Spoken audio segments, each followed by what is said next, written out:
दोस्तों, क्या आप जानते हैं कि ताजमहल को बनाने वाले मजदूर शाहजहां से नाराज हो गए और इस भव्य मकबरे में एक गलती छोड़ दी थी। हिंदू धर्म के कई लोग इसे तेजो महालय के नाम से क्यों पुकारते हैं? और यमुना नदी के किनारे बने होने के बावजूद 400 साल पुरानी ताजमहल की नींव आज भी इतनी मजबूत कैसे खड़ी है? आज के इस वीडियो में हम दुनिया में प्यार के प्रतीक ताजमहल से जुड़े कुछ ऐसी ही दिलचस्प रहस्य से पर्दा उठाएंगे जिनके बारे में जानकर आपके रोंगटे खड़े हो जाएंगे। तो पूरा वीडियो जरूर देखिएगा दोस्तों। जनवरी 1632 में ताजमहल का निर्माण कार्य शुरू हुआ। वर्ष 1653 में यह पूरी तरह से बनकर तैयार हो गया था। वहीं इस खूबसूरत इमारत को बनाने में 20,000 मजदूरों ने 21 साल तक दिन रात काम किया था। कई पुरातत्व विशेषज्ञों ने ताजमहल पर काफी शोध की है और उनका मानना है कि ताजमहल जितना ऊंचा है, धरती के अंदर उतनी ही गहराई तक बनाया गया है और ताजमहल के नीचे दर्जनों गुप्त कमरे हैं जिनके साथ कई ऐसे रास्ते बने हुए हैं जहां से होते हुए शाहजहां किले से बाहर निकलते थे। लेकिन ताजमहल के रहस्यमय तखन की तरह उन रास्तों को भी शाहजहां के समय से ही बंद करवा दिया गया था। साथ ही इस भव्य अजूबे में 22 ऐसे कमरे हैं जिन्हें जानबूझकर बंद कर दिया गया है। तो उन कमरों के पीछे क्या है? क्या ताजमहल हिंदू मंदिर के तर्ज पर बनाया गया है? और क्यों मुमताज महल को 3 बार दफनाया गया था? और जानेंगे ताजमहल बनाने वाले 200 हज मजदूरों के हाथ काटने के आदेश के पीछे की कहानी क्या है। इन सभी पहेलियों को सुलझाने से पहले आइए इतिहास के पन्नों में दर्ज ताजमहल बनाने के पीछे की कहानी जानते हैं। तो कहा जाता है कि 16वीं सदी में मुगल शासक शाहजहां ने अपनी बीवी मुमताज महल से बेपनाह प्यार किया। मुमताज न सिर्फ बला की खूबसूरत थी, बल्कि वह शाहजहां को भी राजपाट से लेकर सभी महत्वपूर्ण निर्णय लेने में सहायता करती थी। लेकिन जून 1931 में जब शाहजहां को गद्दी पर बैठे 4 साल भी पूरे नहीं हुए थे, तब अपने 14वीं संतान को जन्म देते वक्त मुमताज की तबीयत काफी बिगड़ गई थी और उनकी प्रसव पीड़ा करीब 30 घंटे तक चली। इसी दौरान शाहजहां ने अखंड भारत में मौजूद सभी डॉक्टर्स और हकीमों को मुमताज का इलाज करने के लिए बुलाया और दुआओं के लिए गरीबों में पैसे बांटे।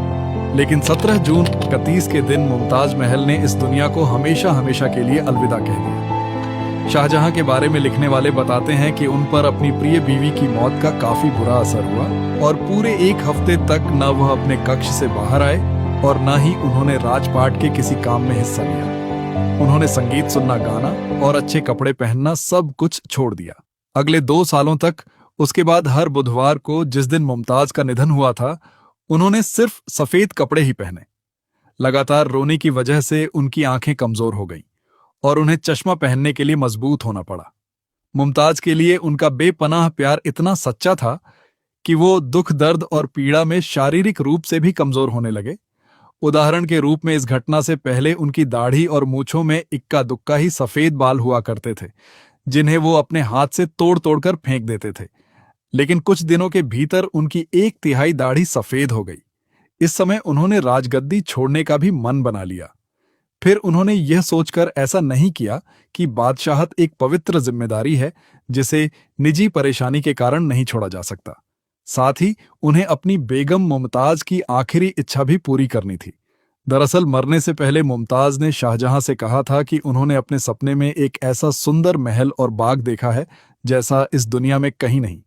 मेरी आपसे गुजारिश है कि आप मेरी याद में वैसा ही एक मकबरा बनवाएं, जिसके लिए शाहजहां ऐसी जमीन ढूंढने लगे जो आगरा शहर से दूर शांत इलाके में हो। साथ ही यह जमीन यमुना नदी के पास हो ताकि इसके आसपास के बगीचों में सिंचाई के लिए कभी पानी की कमी ना हो। और यह ताजमहल इतना बड़ा हो कि वह शाहजहां के आगरा के किले से दिखाई दे सके। इन सभी मापदंडों पर खरी उतरने वाली 42 एकड़ की जमीन चुनी गई और ताजमहल का नक्शा बनाया गया, जो कि 1560 के दशक में दिल्ली में बने हुमायूं के मकबरे की तर्ज पर बना था, जिसे बाद में जनवरी 132 में ताजमहल का निर्माण कार्य शुरू किया गया, जिसके लिए सबसे पहले उस इलाके की जमीन को साफ किया गया और हजारों मजदूरों को अत्यंत गहरी नींव खोदने के काम पर लगाया गया। इस दौरान ताजमहल को पूरी तरह बन जाने से पहले बाहरी नजरों से बचाने के लिए शाहजहां ने लकड़ी की बल्लियां और ईंटों का एक मचान बनवाया। इसे लेकर एक दिलचस्प किस्सा यह है कि जब ताजमहल पूरी तरह से बनकर तैयार हो गया था, तब शाहजहां को बताया गया कि ईंटों के मचान को गिराने में 5 साल का समय लग जाएगा। इस पर शाहजहां ने आदेश दिया गया कि गिराई गई सभी ईंटों उन मजदूरों की हो जाएंगी। नतीजन वो मचान रातों रात ही गिरा दिया गया और सभी मजदूर जितनी हो सके उतनी ईंटें लेकर जाने लगे। खैर, अब मुख्य कहानी पर वापस आए तो चूंकि ताजमहल यमुना नदी के किनारे बनाया जा रहा था, ऐसे में उसमें सीलन आने और न्यू समय के साथ कमजोर होना तय थी। लेकिन शाहजहां चाहते थे कि ताजमहल हमेशा हमेशा के लिए चट्टान की तरह खड़ा हो। इसीलिए उन्होंने अपने लोगों को इस समस्या का समाधान निकालने के लिए कहा। नतीजों ताजमहल की नींव लकड़ियों से बनाई गई। अब आप में से कई लोगों के दिमाग में यह सवाल आ सकता है कि नदी किनारे लकड़ियों की नींव पर बनी इमारत भला 400 सालों तक कैसे टिक सकती है। तो इसके पीछे यमुना नदी एक महत्वपूर्ण भूमिका निभाती है। दरअसल ताजमहल की नींव में इस्तेमाल की गई लकड़ियां एबोनी यानी आबनूस नाम के खास तरह के पेड़ की है। ये लकड़ियां एक तरह से पत्थर की तरह होती हैं, जो आम लकड़ियों की तरह पानी में तैरती नहीं बल्कि डूब जाती हैं। इन लकड़ियों की खासियत यह है कि इनमें दीमक नहीं लगती, और सबसे महत्वपूर्ण बात यह है कि अगर आबनूस की लकड़ियों में हमेशा 30 से 40% नमी बनी रहे तो वह कभी खराब भी नहीं होती, और यमुना नदी का पानी इन लकड़ियों में पर्याप्त मात्रा में नमी पहुंचाता है। इसी वजह से लकड़ियां पत्थर से भी ज्यादा मजबूत से जमी हुई हैं। लेकिन कुछ पुरातत्व विशेषज्ञों को भविष्य में ताजमहल के कमजोर होने का डर सता रहा है, क्योंकि यमुना नदी का पानी कम हो रहा है और शायद वह भविष्य में पूरी तरह से सूख सकती है, जिससे ताजमहल की नींव को नमी नहीं मिल पाएगी। इसीलिए यमुना के संरक्षण की कई परियोजनाएं चल रही हैं। आपको बता दें कि ताजमहल की नींव और उसके आसपास की कई संरचनाओं को लाल बलुआ पत्थर से बनाया गया है, जबकि मुख्य इमारत में सफेद संगमरमर का इस्तेमाल किया गया है, जिसमें 40 अलग अलग रत्नों को जड़ा गया था, जिन्हें शाहजहां ने दुनिया के अलग अलग देशों से मंगवाया था। जैसे कि नीले रंग के पत्थर लैपीस लजूली को अफगानिस्तान के खानों से मंगवाया गया था, हरे रंग के पत्थर को जेड को सिल्क रूट से काशगर चीन से लाया गया था, फिरोजा तिब्बत से लाए गए थे, और मूंगा को अरब और लाल सागर से मंगवाया गया था। इसके अलावा वर्मा श्रीलंका और मिस्र की नीली घाटी से भी कई कीमती रत्नों को लाया गया था। सबसे खास बात यह है कि भवन में लगने वाला संग वर्म 200 मील दूर राजस्थान के मकराना से लाया गया था, जिसकी कुछ चट्टानें इतनी भारी थीं कि उन्हें लाने के लिए खास तरह की बैलगाड़ियां बनाई गई थीं, जिसे 30 मवेशियों के साथ खींचने में भी दिक्कत आती थी। इसी सफेद संगमरमर की बदौलत ताजमहल अपना रंग भी बदलता है। जी हां, दिन के अलग अलग पहर के हिसाब से ताजमहल भी अपना रंग बदलता है।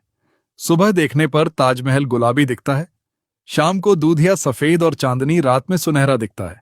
ऐसा सफेद संगमरमर पर सूरज और चांद की रोशनी पड़ने के कारण होता है। दोस्तों, ताजमहल में नदी के तट वाले भाग में संगमरमर की नींव के ठीक नीचे लाल पत्थर से बने 22 कमरे हैं, लेकिन भारत के पुरातत्व विभाग ने इन कमरों पर ताले लगा दिए हैं। कोई नहीं जानता कि इनमें क्या है। कहा जाता है कि इन 22 कमरों की दीवारों और छतों पर हिंदू देवी देवताओं के चित्र बने हुए हैं, और इनके बीच से एक 3 फीट लंबा गलियारा है, जिसके दोनों सिरों में ईंटों के ऐसे दरवाजे बना दिए गए हैं जैसे वो दीवार की तरह प्रतीत हो और पर्यटकों का ध्यान उन कमरों पर ना जाए। बताया जाता है कि सन 34 में दिल्ली के एक निवासी ने दीवार में मौजूद एक छेद के जरिए ताजमहल के तहखाने के अंदर जो कमरे थे उसमें झांक कर देखा तो वह हक्का बक्का रह गया, क्योंकि उसे उन कमरों के स्तंभ पर भगवान शिव और कई हिंदू देवी देवताओं की तस्वीरें भी दिखीं। साथ ही उस कमरे में बने विशाल काय रोशनदान भी देखे, जो उस वक्त बड़े हिंदू मंदिरों में बनाए जाते थे। यह नजारा देखने वाले आदमी के मुताबिक उन रोशनदानों को संगमरमर के पत्थर से ढका गया है। वहां स्थानीय लोगों का यह भी मानना है कि ताजमहल पहले भगवान शिव का भव्य मंदिर था, जो तेजो महालय नाम से प्रसिद्ध था, और उसकी छत से टपकने वाला पानी शिवजी के शिवलिंग पर बूंद बूंद करके टपकता था।